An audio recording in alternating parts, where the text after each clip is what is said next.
우리가 지난 시간에 창세기 15장 1절부터 6절을 봤는데요. 아브라함이 주를 믿으니 그분께서 그것을 그에게 의로 여기셨다라고 말씀하셨습니다.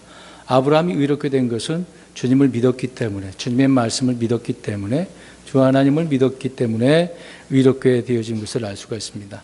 그러니까 그 말씀을 아브라함이 믿은 것이죠.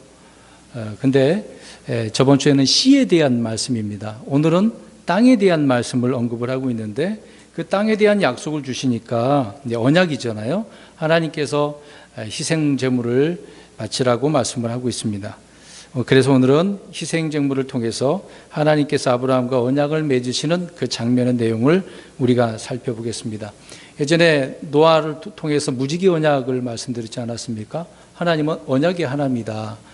성경에 많은 부분이 있어서 이 언약이라는 단어를 언급을 하고 있다라고 하는 부분입니다. 이런 부분 속에서 하나님의 계획이 아브라함을 통해서 이 계획을 세우기 위해서 이 언약이라고 하는 내용을 오늘 땅에 대한 언약을 말씀을 하고 있다라고 하는 부분입니다. 우리가 약속 그러면은 참 반드시 지켜야 된다라는 것을 우리는 기본적으로 밑바탕으로 깔고 약속을 하게 되어지는 것이죠. 그래서 일상생활에서 수많은 약속, 언약, 계약을 맺게 되어집니다. 자신과 스스로도 이렇게 약속을 함으로 인해서 그렇게 살려고 하는 사람도 있지 않습니까? 또 가족이나 친구나 친지들에게 이런 언약들을 항상 맺을 때도 있고 또 상거래상으로도 그렇게 하잖아요. 그런데 사람들은 이해관계에 따라서 너무나 쉽게 그 약속을 계약서로 썼음에도 불구하고 파기하는 경우가 많이 있습니다. 흔히 또 스스로가 우리가 약속을 자기 자신에게 했을 때도 며칠을 못 갑니까? 3일, 그래서 43일이라고 그렇게 얘기를 하잖아요. 그 정도로 이렇게 약속을 지키지 못하는 우리 인간의 모습을 보게 되어집니다. 그래서 쉽게 이 약속을 잊어버린다라고 하는 부분입니다. 손해가 되어지면 또 약속을 깨트리는 경우가 많죠. 처음에는 그렇게 하자고 자기에게 이득이 될 것처럼 했습니다만은 그렇지 않는다라고 하는 것을 우리가 알 수가 있습니다. 근데 그것은 뭐 그렇다 치더라도 하나님과 언약을 맺었을 때는 어떻게 해야 됩니까? 지켜야 되는 거죠. 일방적인 약속이 주님을 통해서 있을 수도 있고 쌍방으로 또 특히 이스라엘 백성들을 통해서 약속을 하나님은 지키기를 원하고 계셨는데 이스라엘 백성들은 약속을 먼저 깨트리는 거죠. 하나님은 한 번도 깨트린 적이 없습니다. 문제는 사람이 문제였다라고 하는 것이죠. 이사야 24장 5절과 예레미야 11장 10절에서도 보면은 이렇게 범죄한 이스라엘 향해서 하나님께서는 그들이 언약을 깨트렸다고 말씀을 하시면서 책망을 하셨던 부분이 있습니다. 또 이런 면에 있어서 하나님께서는요, 모세를 통해서 신명기 21장에 이것을 아시고 미리 주님과 그 맺은 언약은 깨트리지 말라고 말씀을 미리 경고해 주셨음에도 불구하고 좀 전에 말씀드린 것처럼 그들은 먼저 깨트렸다라는 것입니다. 그러니까 이것이 육신을 입은 사람의 본 모습이다라는 것을 알 수가 있습니다. 에덴 동산에서도 어떻게 했습니까? 따먹지 말라 그랬는데 따먹었잖아요. 인간이 문제입니다.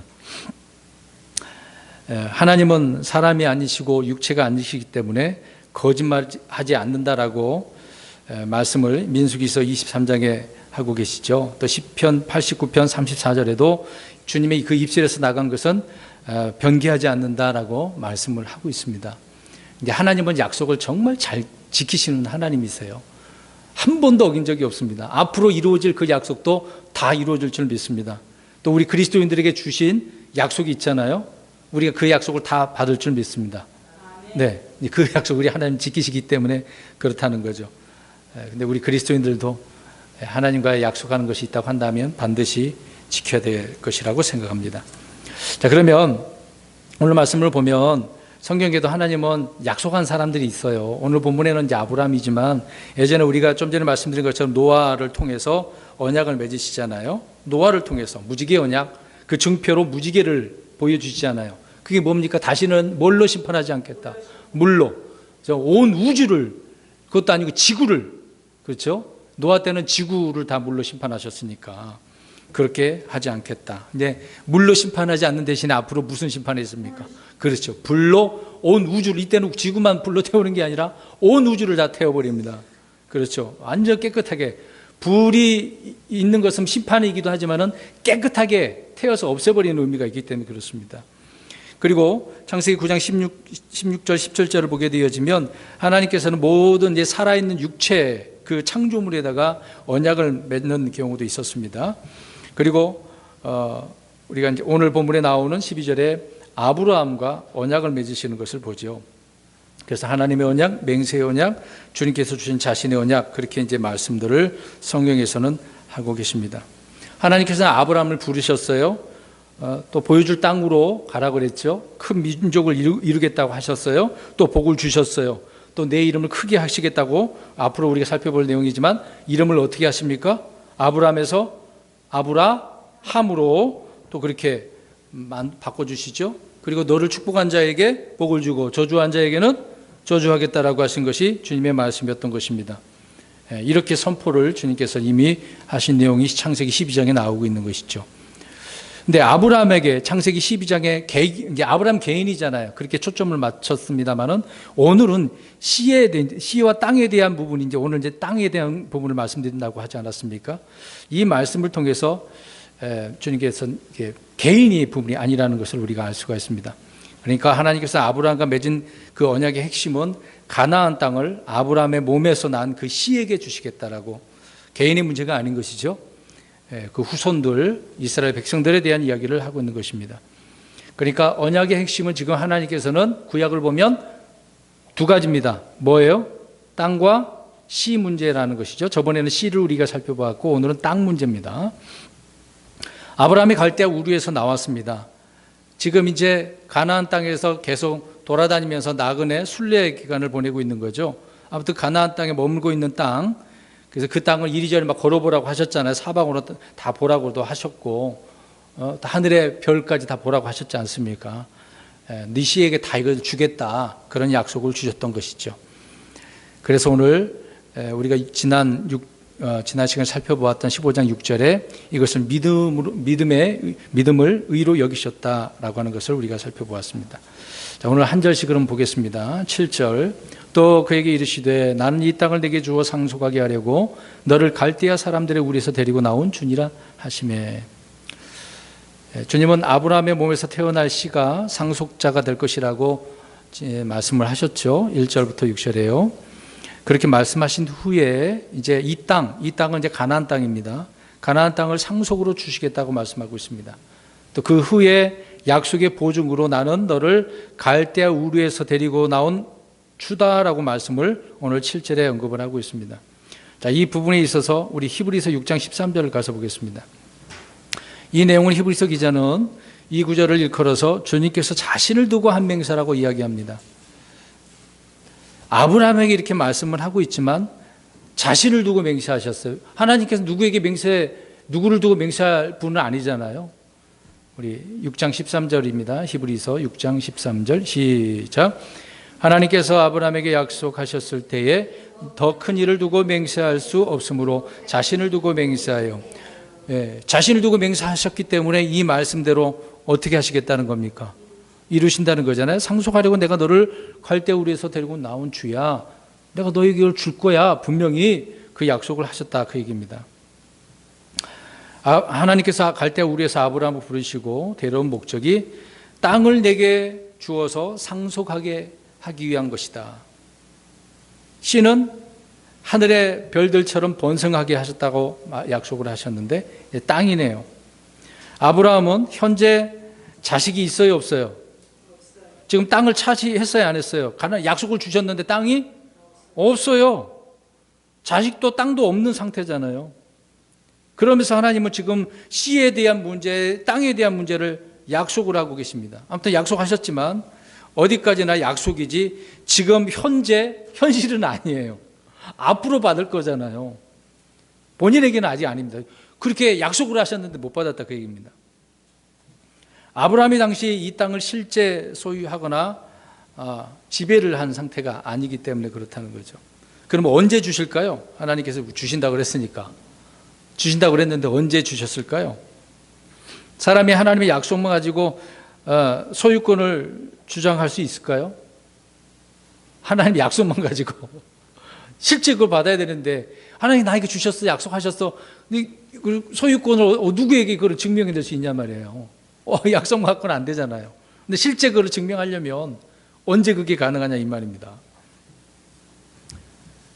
아무튼 하나님께서 아브라함에게 주신 땅인데, 하나님은 물론 하늘과 땅을 만드신 분이기 때문에 다 누구의 것입니까? 하나님의 것이니까 하나님께 다 주신다고 하셨는데, 그것은 언제냐?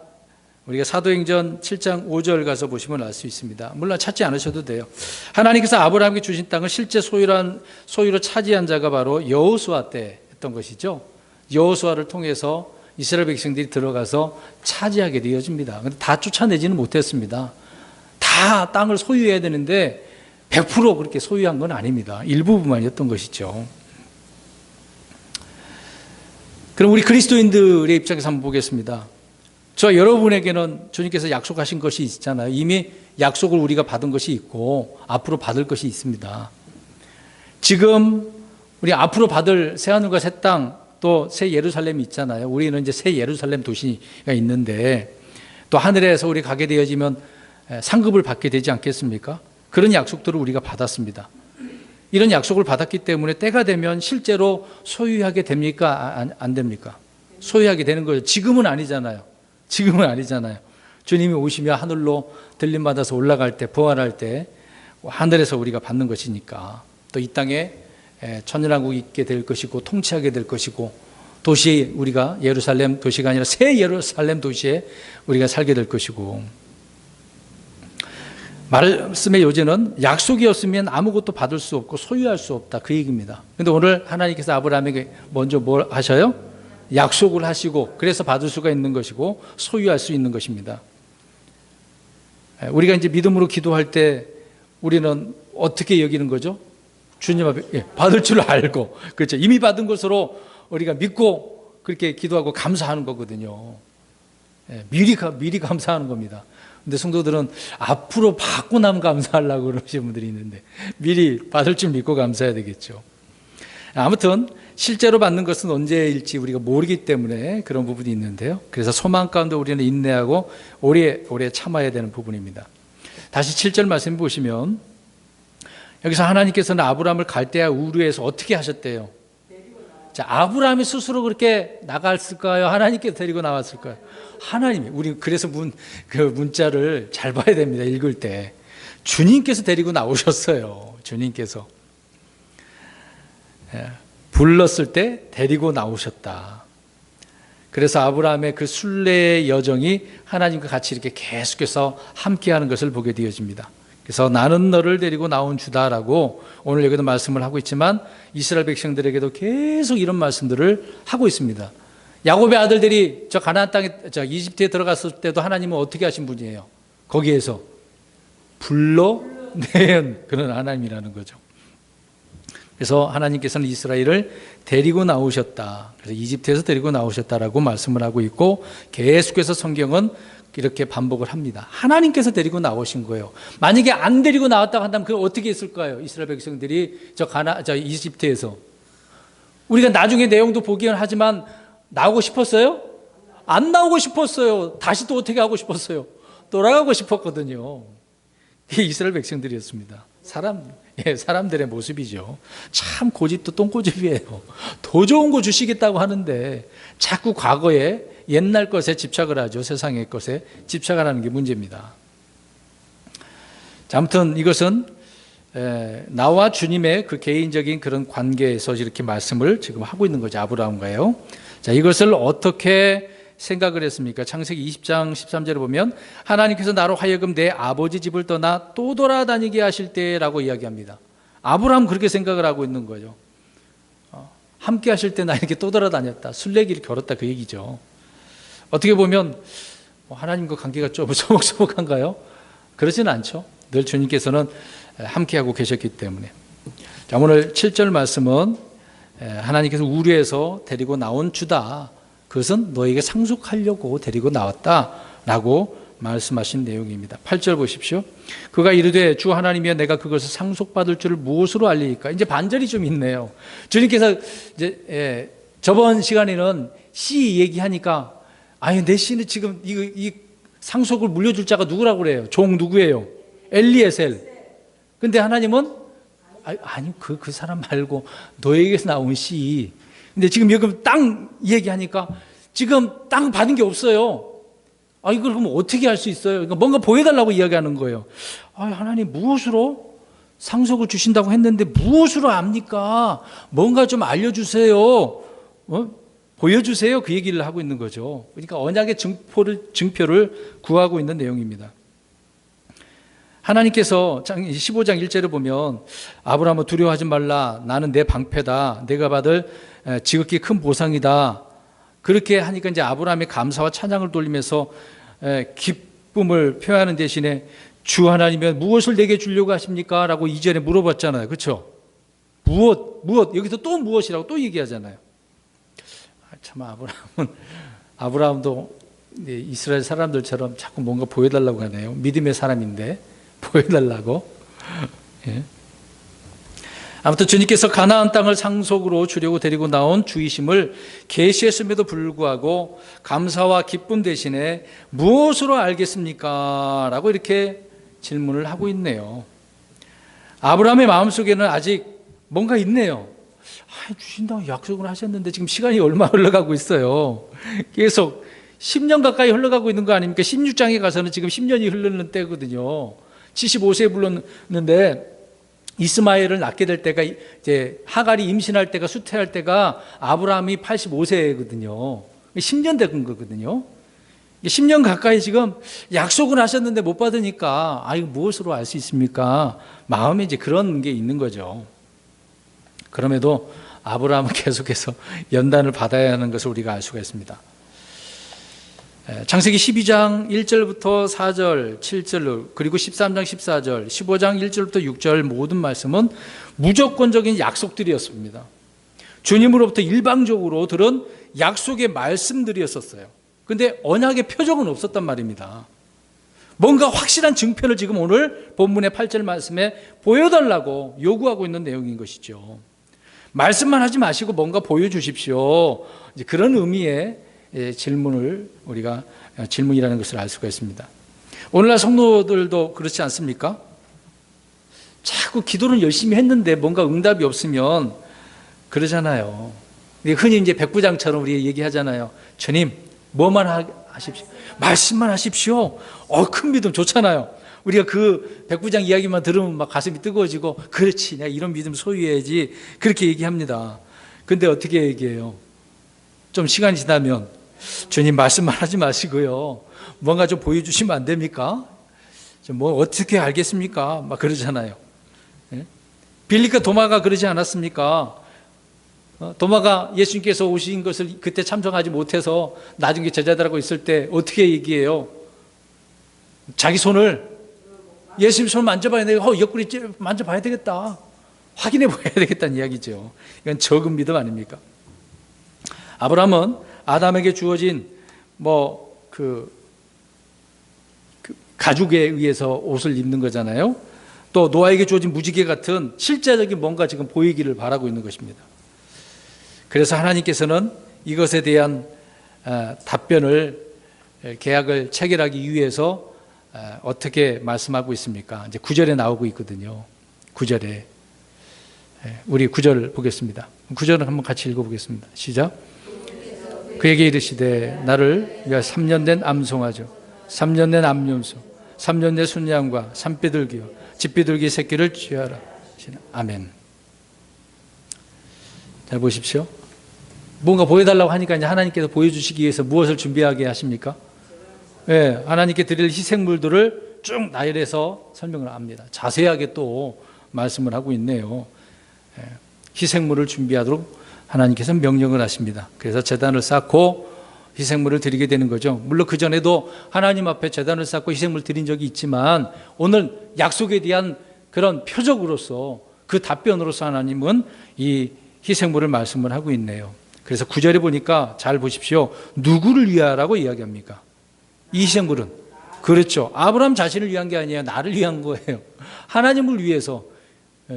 하나님께서 일방적으로 약속을 하시면서 이건 나를 위한 거야 라고 이야기하고 있습니다. 대부분 성도들은 자기를 위해서 예배하는 자들이 많거든요. 우리는 주님을 위해서 영광을 돌리기 이 자리에 나와서 예배하는 거 아닙니까? 근데 어떤 사람들은 자기를 위해서 예배하려고 하는 사람이 있어요. 희한한 부분이죠. 그래서는 아닙니다. 주님을 위해서입니다. 그래서 우리가 드리는 감사와 찬양의 희생물은 주님을 위한 것, 주님께 드리기 위한 것이기 때문에 그러는 것이죠. 그래서 교회에서 드리는 찬양의 이 시간은 자신의 어떤 기분과 감정과 분위기를 고양시키는 그런 자기를 위해서 하는 게 아닙니다. 노래 부를 때도 이 가사 너무 좋네. 뭐 운율이 너무 좋아. 그게 잘못됐다는 얘기예요. 부르면서 물론 자기가 그런 어떤 뭐가 느끼는 걸 수는 있겠지만 주님을 위해서 해야 되는데 주님을 위해서는 생각 안 하고 운율이 감동되는 사람이 있어요. 그래서는 안 된다 그 얘기입니다. 이제 예배 하나님께 드린다라고 할 때 주님을 위해서 해야 된다라는 것을 잠깐 말씀을 드렸습니다. 아무튼 희생물로 3년 된 암송아지, 3년 된 암연소, 3년 된 순양과 비둘기와 집비둘기 새끼라고 말씀을 하고 있습니다. 근데 여기에는 지금 어린 양이 없네요. 순양은 있습니다만 어린 양은 없습니다. 그게 중요한 건 아니지만 오늘 주님께 드릴 희생물을 주님께서 이렇게 정해 주셨다라고 하는 부분입니다. 모두 이것을 취해서 드리는 거네요. 자, 10절 가서 보겠습니다. 그가 그분을 위하여 이 모든 것을 취해 그것들을 중간에서 나누고 각각의 조각을 서로 마주보게 놓았으나 새들은 나누지 아니하였더라. 예전에 이것을 문답할 때도 제가 말씀드렸던 부분이지만 과거에 저도 개신교 때요. 이 내용을 가지고 목사님 설교할 때 정말 그럴싸하게 들었거든요. 내용을 보면 이제 다른 건 다 둘로 나눴는데 뭐만 안 나눈 거예요. 새 문제. 그래서 안 나눴다. 그래서 이것 때문에 갑자기 막 새가 오고 흑암이 막 어둠이 왔다. 막 그렇게 주장하는 부분이 있었거든요. 그런 의미는 아닙니다. 사실상 이게 좀 문제가 있어서 잠깐 이 부분을 언급을 간략하게 하고 넘어가려고 합니다. 자, 아브라함은 주님께서 말씀하신 대로 준비한 모든 것을 취해서 이제 주님 앞에 희생물을 드리네요.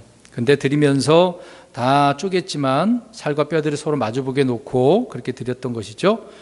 근데 제물을 쪼갤 때 새는 그렇게 하지 않았다.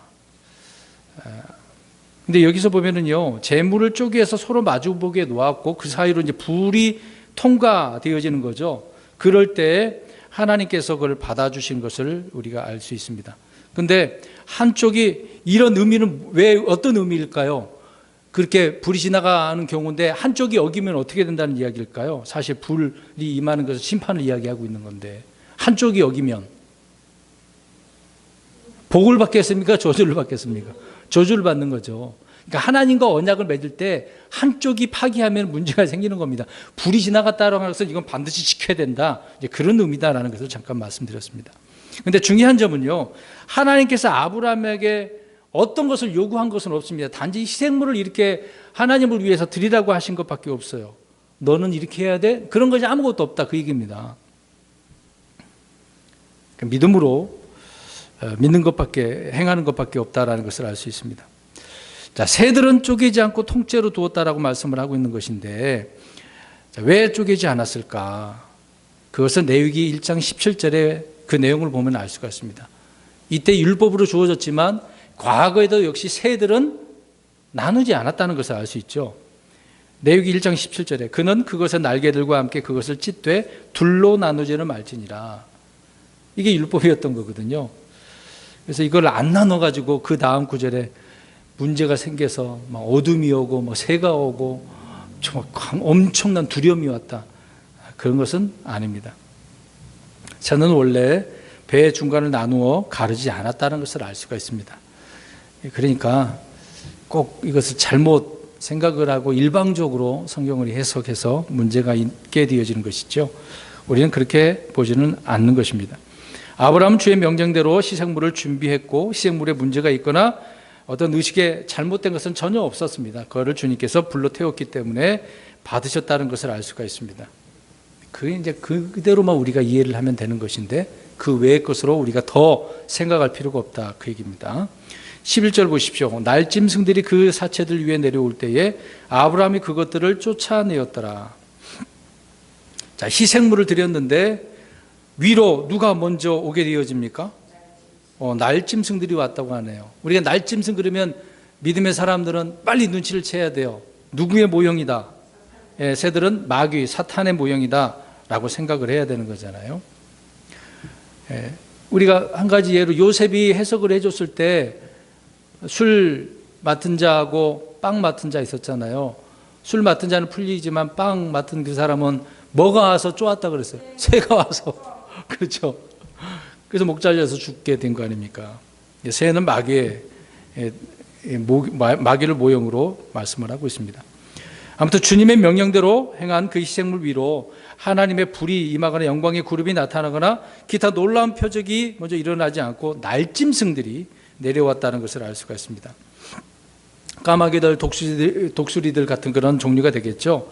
이들은 짐승을 잡으면 무슨 냄새 맡습니까? 피냄새. 이 피냄새가요, 몇 킬로 넘었는데도 독수리는 냄새 맡고 날아온다고 합니다. 좀 희한하죠. 우리 사람들은 그러진 않는데 개들도 소리를 잘 듣잖아요. 냄새도 잘 맡고. 근데 독수리들은 멀리서부터 피냄새를 맡는다고 합니다. 그래서 사체가 있는 곳이면 독수리가 어디나 있다라고 성경은 말씀하고 있죠. 우리는 하나님의 뜻을 행했다라고 해서 이 영적인 부분입니다. 그렇게 행했다고 해서 곧바로 막 은혜가 넘치고 성공이 넘치고 형통하며 막 임하고 그러지 않는다는 겁니다.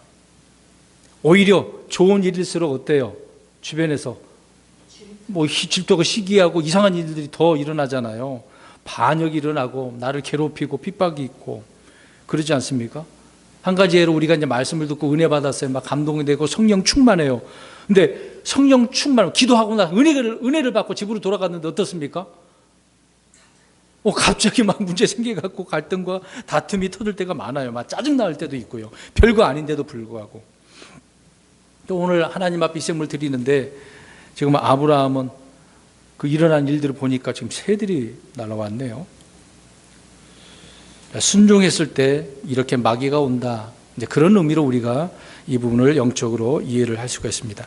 그래서 말씀을 들었을 때 즉시 빼앗기 위해서 오는 자가 바로 누구다? 사탄이다. 마가복음 4장 15절에 그 새에 대한 부분을 말씀하면서 또 씨에 대한 부분을 말씀하면서 사탄 마귀를 설명하고 있는 것이죠.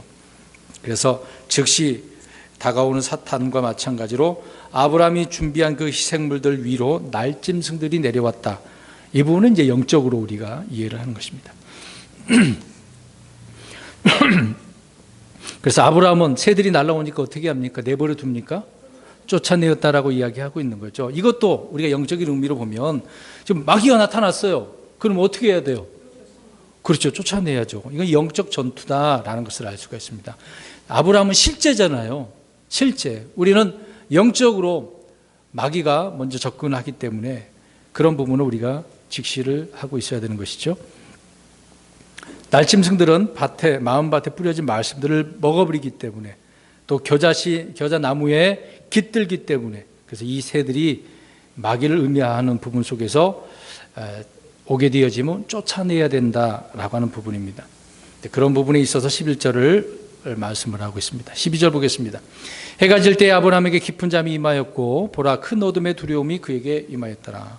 이런 내용을 보니까 그래서 뭐 새를 나누지 않아서 그렇게 됐다? 이제 그건 아니죠. 근데 말씀 보니까 해 질 때 그러면은 초저녁이잖아요. 근데 초저녁임에도 불구하고 아브라함이 지금 어떻게 됐습니까? 깊은 잠이 어떻게 그럴 수가 있어요? 아브라함이 피곤해서 잠든 것이 아닙니다. 깊은 잠이 그에게 임했던 거예요. 그 이유가 뭐냐? 그 다음 구절에 이제 설명을 하고 있는 거죠. 하나님께서 때로는 이렇게 맑은 정신에 깨어있는 상태에서도 말씀하고 뭔가 보여줄 때가 있다고 그러지 않았습니까? 환상은 깨어서 또 꿈을 통해서도 잠잘 때 그렇게 하나님께 보여주시는데 지금 깊은 잠에 빠지게 한 다음에 하나님은 뭔가 보여주시고 있습니다. 자, 우리 13절 보겠습니다. 그분께서 아브라함에게 이르시되 너는 확실히 알라. 즉 내 씨가 자기들의 소유가 아닌 땅에서 나그네가 되어 그들을 섬기겠고 그들이 400년 동안 그들을 괴롭히리라. 아니 뜬금없이 이 얘기가 왜 나와요? 지금 아브라함이 물어보잖아요. 무엇으로 나에게 약속을 이 땅 약속 주신다고 했는데 보여주실 겁니까? 좀 알려주세요. 그랬더니 희생물 바치라고 해서 바쳤어요. 근데 새가 왔는데 그를 쫓아냈는데 갑자기 아브라함이 깊은 잠에 들었단 말입니다. 하나님께서 깊은 잠에 들게 했으니까 뭔가 지금 깊은 잠에서 보여주시기 위한 것이니까요. 잠 잤어요. 잠을 잤는데 그런 상태에서 13절에 주님께서는 뭐 하셨어요? 말씀을 하고 계시면서 보여주시고 계시는 거잖아요. 그러니까 깊은 잠을 자면서도 말씀을 우리는 어떻게 할 수 있습니까? 들을 수 있어요. 네. 아브라함에게 그렇게 하셨다 그 얘기입니다. 그래서 하나님은 말씀을 하셨는데 그 내용이 뭐냐? 아브라함의 씨가, 자기 자신은 아니에요. 그 씨, 앞으로 이스라엘 백성들이 되겠죠. 이들이 앞으로 종살이 하게 될 것을 말씀을 하고 있습니다. 그러니까 역사적으로 미리 하나님은 말씀을 하고 계시네요. 그러니까 미리 앞으로의 일, 그러니까 미래를 알 수 있으면 어떻습니까? 준비할 수 있죠. 기다리고 소망이 되는 거잖아요. 근데 지금 이 미래가 어떤 미래입니까? 앞으로 1, 2년이 아니고 지금 몇 년이라고 되어 있어요? 400년. 400년 동안 괴롭힌다 그러니까 자기 후손들이 이런 어려움을 당한다고 한다면 어때요? 우리 자식들이 어려움 당하면 안 되는데 하나님 땅을 주신다고 하면서 갑자기 왜 어려움을 이야기할까? 자, 왜 이런 이야기 할 것 같아요? 이 땅을 상속을 해 주신다고 하는데 당장 주시는 게 아니라 아까 누구 때 주신다고 그랬어요? 여호수아. 그러니까 그때가 가나안 땅에 들어갈 그 시점인데 그게 400년. 근데 다른 부분에 보면 430년이거든요. 그 부분을 좀 이따 얘기하겠습니다.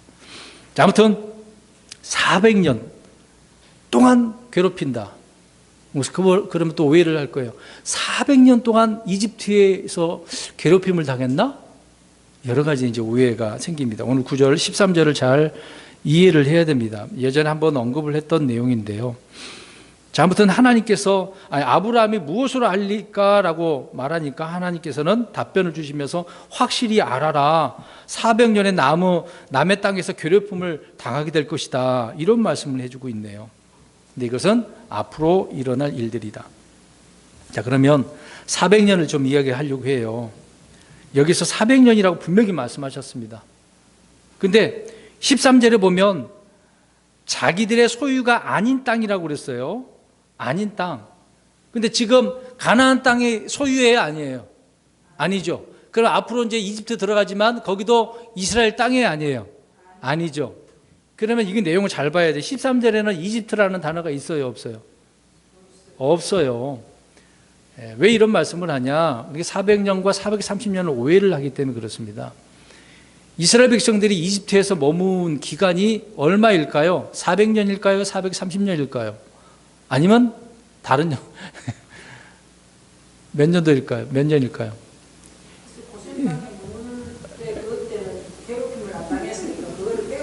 그렇죠. 이제 잘 봐야 됩니다. 그래서요.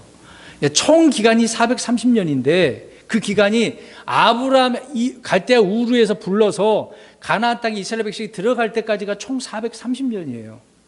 총 430년. 근데 하나님은 오늘 지금 400년이라고 하네요.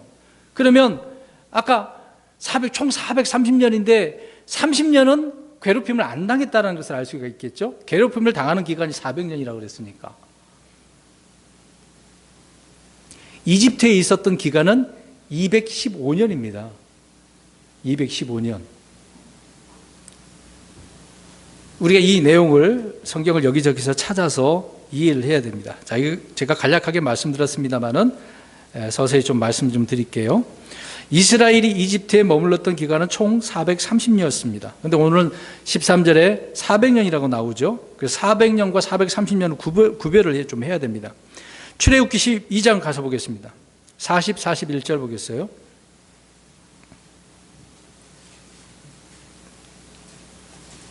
출애굽기 12장 40, 41절 읽겠습니다. 시작.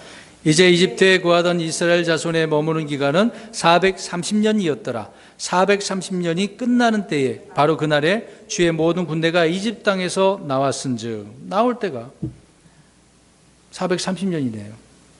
그리고 광야 생활 40년하고 또 들어가는 부분이 있겠죠. 자, 요셉으로 인해서 30년은 괴롭힘을 당하지 않았습니다. 왜 그러냐면 요셉이 그때 거기에서 뭐 하고 있었어요? 총리로, 2인자로 있었기 때문에 괴롭힘을 당하지 않았습니다. 근데 요셉이 110세에 죽었거든요.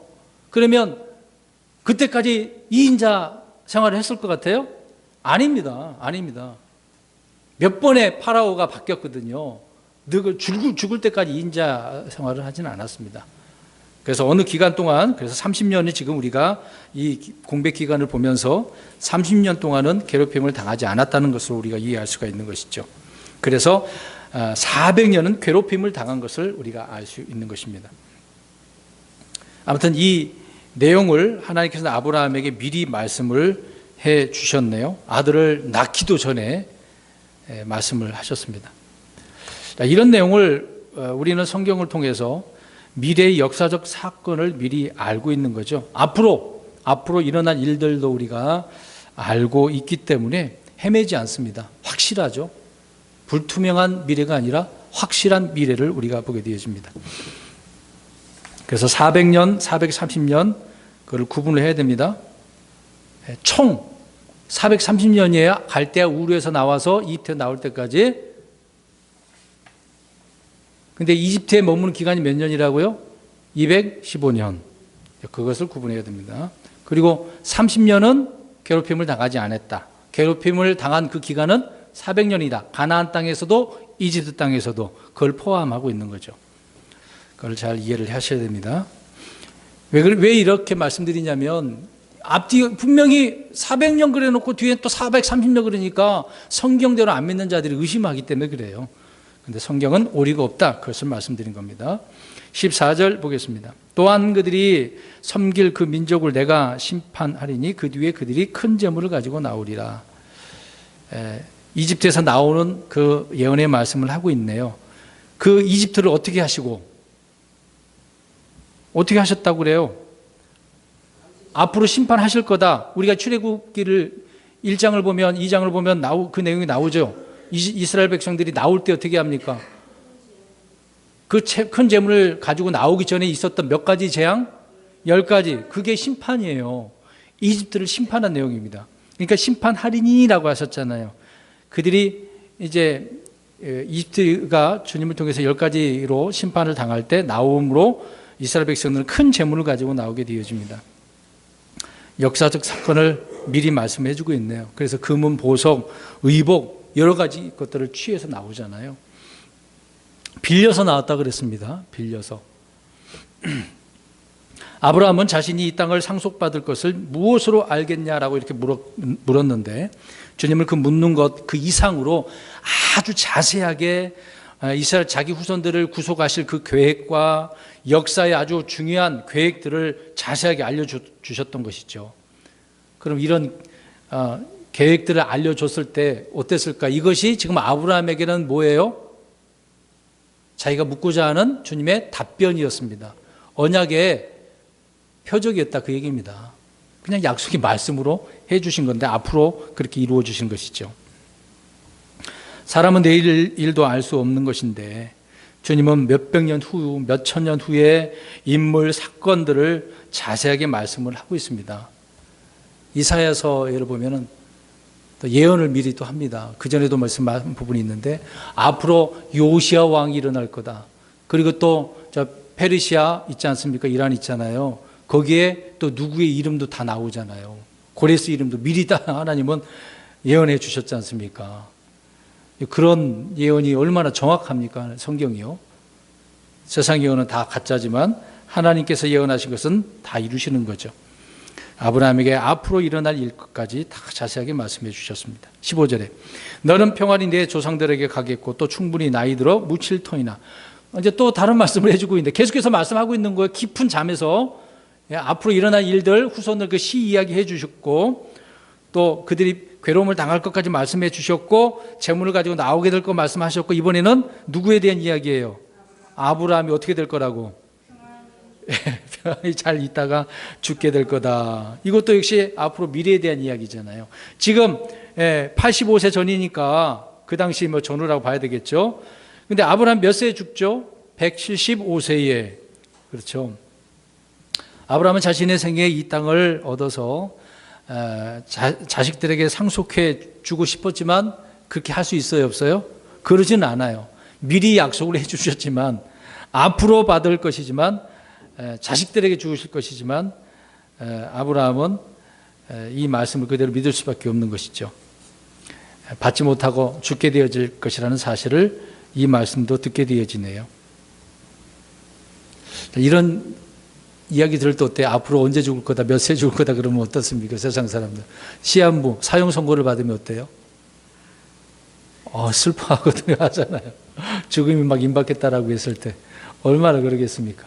그러나 하나님께서 미리 이렇게 알려주셨다 한다면 어떨까요? 준비하면서 감사하고 기다려지는 거죠. 그렇죠? 그렇죠? 그럼 얼마나 감사해요. 몰라서 우리는 그렇지만 그래도 우리는 약속의 말씀들이 부활이 있고 또 영원히 살아서 또 올라갈 수 있는 그런 기회가 있기 때문에 감사할 일이죠. 그것이 우리의 약속이지만 아브라함에게서는 죽을 일까지 주님께서 말씀하고 계시네요. 그런데 연수는 나오지는 않습니다. 어떻게 죽을 것인가만 설명하고 있네요. 16절, 그들은 네 세대 만에 여기로 다시 오리니 이는 아모리 족속의 불법이 아직 충만하지 아니하기 때문이라 하시니라. 여기 내용이 보니까 여기서 또 사람들이 의심하는 경우가 있습니다. 4대 만에 들어온다고 하네요. 이 4대는 아브라함부터 4대인가요? 아니면 다른 4대일까요? 그러면 모세가 이스라엘 백성을 끌고 나왔단 말이에요. 그럼 아브라함부터 모세까지 몇 대일까요? 따져보면 모세는 누구의 후손이죠? 야곱의 아들들 가운데 어느 지파 사람이에요? 유다에서 레위 지파잖아요. 레위서부터 고핫 그렇게 아브람, 그 다음에 이제 모세잖아요. 다시 보세요. 레위, 고핫, 아브람, 모세거든요. 이 4대예요. 그럼 아브람부터 들어가면 몇 대가 되는 거예요? 아브람부터 들어가면 아브람, 이삭, 야곱. 여기 좀 늘어나니 6대, 7대 되네요. 자, 여기서 4대는 레위, 그러니까 야곱의 아들들이라고 생각하면 됩니다. 왜 그러냐면 야곱이 자녀들을 데리고 다 요셉이 있는 이집트 땅으로 들어갔죠. 그때서부터 4대라는 것을 알 수가 있습니다. 이것도 오해를 하면 안 되겠죠. 그래서 이 4대가 누구인지를 분명히 알아야 됩니다. 근데 여기에서 보니까 불법이 아직 충만하지 아니했기 때문이라고 나오네요. 아모리 족속의 불법이 다 차게 되어지면 이스라엘 백성들이 어떻게 된다는 겁니까? 가나안 땅에 들어가게 되어진다. 근데 그때까지는 지금 들어갈 수 있어요, 없어요? 못 들어가는 거예요. 이것도 다 하나님께서 염두에 두시고 예언해 주신 말씀이죠. 그들이 저 가나안 땅에서 죄가 다 차야 그들을 죄 때문에 그 죄들을 심판하기 위해서 그들을 쫓아내기 위해서 이스라엘 백성들을 끄집어내서 들어가게 한다. 그래서 전쟁하고 들어가는 거죠. 그래서 4대 만에 그들이 들어가서 아모리 족속의 불법이 다 차야만 한다. 이것을 잠깐 말씀드리면 로마서 11장 25절에 보면 이방인들의 충만함이 있어요. 근데 여기 불법에 대한 충만이거든요. 수에 대한 충만이 아닙니다. 이것도 오해가 될 요지가 있어요. 이방인들의 때라고 그랬거든요. 이게 불법을 말하는 겁니다. 죄가 가득한 그때, 지금이 다니엘의 그 70일에서요, 느부갓네살서부터 이제 7년 환란까지가 이방인의 때거든요. 이방인의 때. 이방인들의 때가 찰 때까지. 그때가 뭐예요? 뭐의 때라고요? 죄와 불법이라고요. 이스라엘 백성들이 가나안 땅에 들어가기 전에 이 아모리 족속들이 그 문제가 있었던 거죠. 그런 것처럼 이것도 우리가 이해할 필요가 있기 때문에 잠깐 신약 성경에 나온 내용도 말씀을 드렸습니다. 하나님께서 분명히 아브라함에게 말씀하고 있는데 너는 확실히 알라. 자, 확실히 알래요. 미리 이렇게 말씀을 깊은 잠에 있으면서 말씀해 주시면서 이건 확실히 알아야 되는 문제야. 그렇게 얘기합니다. 자, 그러면 이 약속을 받았으니까 아브라함만 알고 있을 거 아니에요. 근데 이런 내용을 지금 이삭이 태어났어. 어떻게 해줘야 돼요? 알려줘야죠. 그 다음에 또 야곱이 태어났어. 어떻게 해줘야 돼요? 알려줘야 돼요. 사실상 야곱이 태어나고 야곱이 15살 때까지 아브라함이 살고 있었거든요. 그러니까 다 알려주는 거죠. 그러니까 나중에 또 요셉도 어떻게 합니까? 그런 약속을 알고 있었기 때문에 자기 뼈를 어떻게 하려고 그러죠? 왜? 저 가나안 땅에다 묻어라 달라. 그렇게 말씀을 이제 백성들에게 이야기하고 있는 거죠. 그러니까 하나님께서 어떻게 하셨어요? 오늘 이것을 확실히 알라. 아브라함에게 이 땅이 언제 어떤 방법으로 주어질 것인지 아주 상세하고 구체적으로 말씀을 해주고 있는 거죠. 그러니까 역사를 알고 있다는 사실이 하늘과 땅 차이거든요. 그러니까 성경을 우리가 이 내용을 알고 있다는 사실이 놀라운 일이에요. 그러니까 불신자들하고 비교될 수 없는 거죠. 세상 초동 학문하고 비교가 되겠습니까? 17절 보겠습니다. 해가 져서 어두울 때에 연기나는 화로가 보이며 타오르는 눈물이 그 조각들 사이로 지나가니라. 자, 새들을 쫓아냈어요. 깊은 잠이 오고 그러다가 하나님께서는 응답을 해주고 계시네요. 약속을 체결하신, 언약을 체결하신 내용을 17절을 통해서 알 수가 있습니다. 그러니까 깊은 잠에 있었으면서도 모든 것을 보고 듣고 있는 거죠. 꿈이 아니에요. 비몽사몽이 아닙니다. 자, 해가 져서 어두울 때라고 이야기하고 있습니다.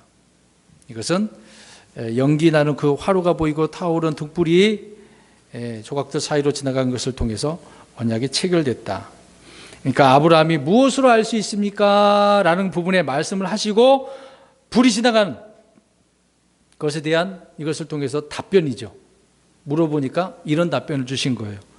우리는 흔히 이렇게 하나님 이거 뭐예요? 그거야 라고 답변할 줄로 생각하지만 하나님 어떻게 답변해 주셔요? 그렇죠. 체계적으로 아주 자세하게 성경은 이렇게 말씀을 하고 있습니다. 하나님께서 임재해 주셔서 다 이렇게 어떻게 하실 것이다 라고 말씀하고 있는 거죠.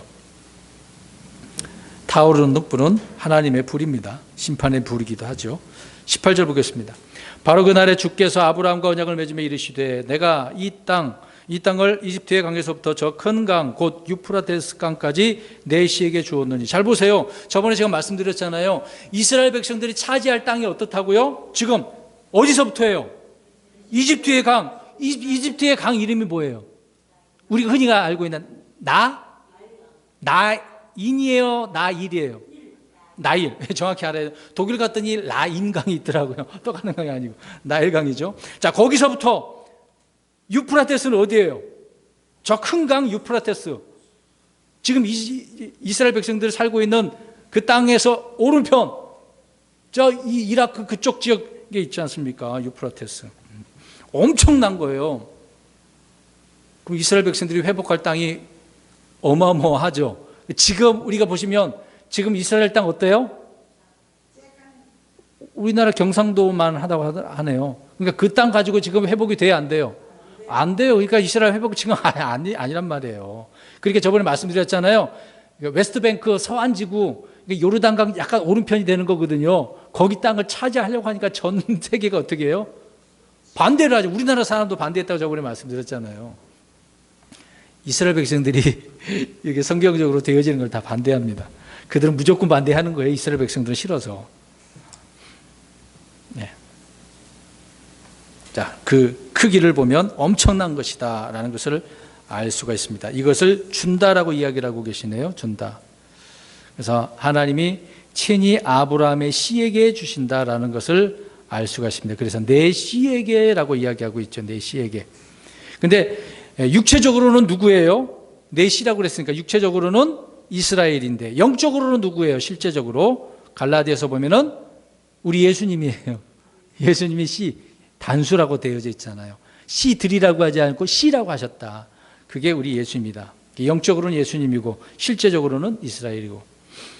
그래서 여호수아 때부터 다윗의 때까지 아무도 이 땅을 차지하지 못했습니다. 엄청난 그 땅이죠. 그리고 또 솔로몬 때도 넓게 땅을 차지하긴 했습니다만 이 약속대로 아니었단 말이죠. 그러니까 앞으로 이스라엘 백성들이 차지할 땅이 얼만큼이에요? 오늘 그만 읽었잖아요. 이집트의 강에서부터 큰 강 유프라테스까지 엄청난 땅입니다. 지금 예루살렘 그 땅 일부분 그만큼 아니에요. 엄청난 땅입니다.